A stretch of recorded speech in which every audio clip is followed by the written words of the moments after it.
Students, welcome to the online lecture session initiated by Shet Vidya Mandir English High School and Junior College of Science and Commerce at Vasai East. Standard 10th, Subject English. I, Mrs. Archana Bathija, taking up the important topic students for English grammar, transformation of sentences. Students, this topic, transformation of sentences, has been divided into two or maximum three videos, I think so. Now here we deal with tenses. What are tenses? Tenses are the forms of verbs that give us an idea of the time when the action takes place. There are three broad forms of tenses. As a pre-cap, you have studied from standard 5th till 9th. Further, these three forms are divided into four subdivisions within each form, and they together make 12 forms, and all the 12 forms of tenses are very important. The three main forms that we discuss first are past, present and future tense. The four subdivisions indicate the completeness or continuance of the action in all the three tenses, that is past, present and future. I deal first with simple tense. It is used for habitual or routine actions in present, past and future. Perfect tense is used when the action is complete, finished or perfect with respect to a certain point of time. Continuous tense is used when the action is incomplete, continuous or going on. Perfect continuous tense is used when the action is going on continuously over a long period of time, or it is yet to be finished in the past, present or in the future. The action is denoted by the verb in the sentence. Different verbs. Now here there is a perfect table put up for you to understand all the 12 forms of tenses.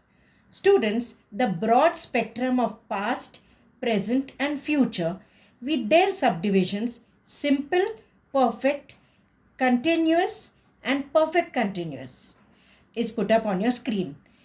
Now with only one example, you can understand all the forms of tenses. The author writes a novel.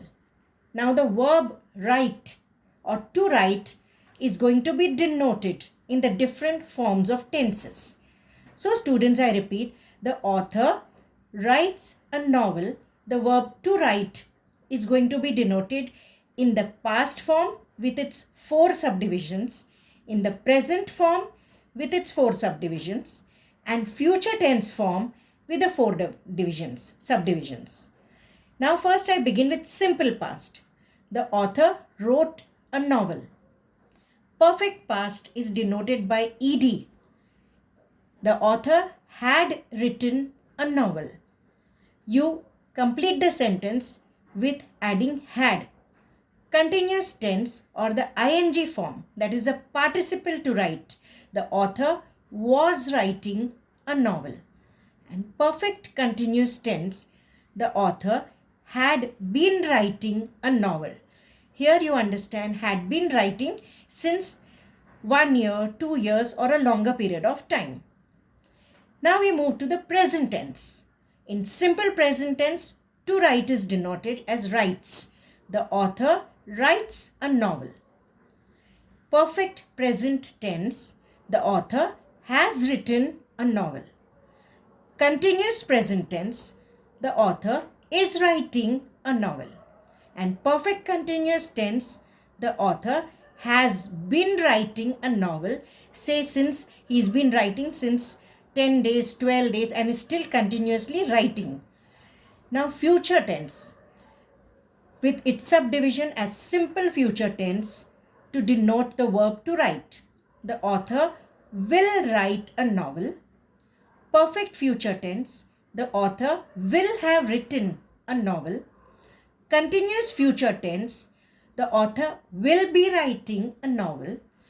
Perfect continuous future perfect continuous tense, the author will have been writing a novel That is, in the future, he will be writing a novel continuously for say 6 months or a year. So students, you understand the changes in the different types.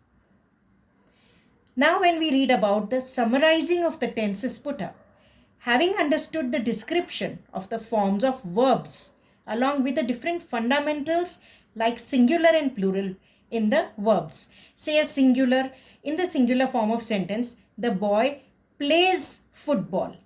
And in plural form, the boys play football. So the verb also changes its form. In singular form, the verb is in the plural form, and the plural sentence is in the singular form. Past and continuous participles in the verb forms, where it was in the ed form and ing forms of the verb. Use of auxiliaries like is, was, has, have been, it all becomes easier for you to transform the sentences from one form of the sentence to another. Now, how do you transform the sentences? Transformation may be in the horizontal form, that is from past to present or future, or vice versa.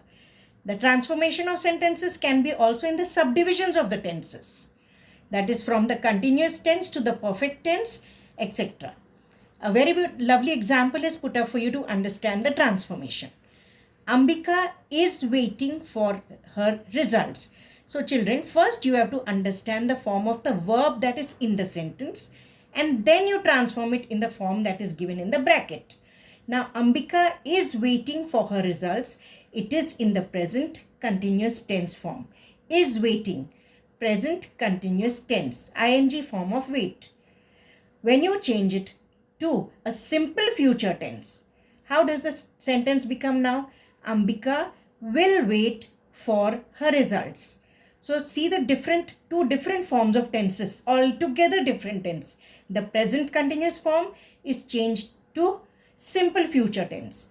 So it is easy for you to understand the transformation only when you understand the forms of tenses given in the previous slide. Now students, I go with another topic, degrees of comparison. Adjectives describe the attribute of a noun. There are 3 ways in which adjectives can be compared. Earlier we did verbs. Here we are studying about adjectives. The 3 different types of adjectives are positive, comparative, and superlative. These are known as degrees of comparison. To transform the sentences from positive to comparative or superlative, you have to follow the rules without changing the meaning of the sentence. Students, for a recap, let me tell you, you already know what are adjectives. You already know the different aspects of adjectives, types of adjectives. Now here we are learning to transform the degrees of comparison, the adjectives in the 3 degrees. Now if we take it positive degree, adjective is written using as, is a mandatory rule. Example, as good as. Comparative degree, adjective is written to compare using than. Example, better than. And superlative degree, adjective is associated with the best, the highest, the superlative form of any adjective. So there is an important use of more and most also in some of the adjectives with 3 or 4 syllables, like interesting, wonderful, beautiful. Here is an example based on beautiful. Rose is the most beautiful flower, superlative degree. No other flower is more beautiful than the rose. Rose is a beautiful flower. Superlative, you have the most beautiful. When you change it to comparative, you also include the rule using than. No other flower is more beautiful than the rose. And in positive, rose is a beautiful flower. That is the positive form of the sentence, the degree of comparison. So students, here we have dealt with tenses, and that is the verbs, and with degrees of comparison, that is the adjectives, the 2 important parts of speech in a sentence. Now children, let me tell you, for a recap of tenses, your knowledge of tenses is also very important in the structure of any sentence while you transform from different forms like direct and indirect speech, active and passive voice, types of sentences, And in a broader canvas, tenses and degrees of comparison are important while doing your writing skills. Appropriate use of these type of sentences is necessary for your functional grammar also, that is usage of English language. So students, for a self-assessment, as we have discussed earlier, these type of transformation of sentences can be in the form of do as directed or interchange the sentences. Here are about 10 sentences for you. Write them in your notebook as an assignment and please solve them. Each of the sentence should be catered carefully, and these examples are from your textbook. So students, I hope you have understood properly.